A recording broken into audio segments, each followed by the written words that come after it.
السلام علیکم ورحمۃ اللہ، بسم اللہ والصلاۃ والسلام علی رسول اللہ۔ سوال آ گیا جی، زیادہ پیسے دے کر عید کے موقع پر نئے نوٹ لینا کیا یہ شرعی طور پر جائز ہے؟ بالکل جائز نہیں۔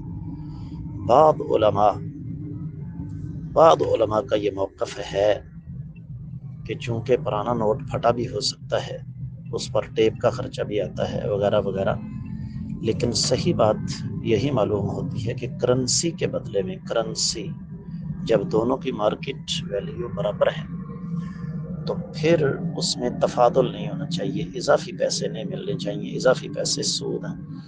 ایک نیا 5,000 کا نوٹ ہے، ایک پرانا نوٹ ہے، دونوں کی قدر و قیمت میں کیا فرق ہے؟ کچھ بھی نہیں۔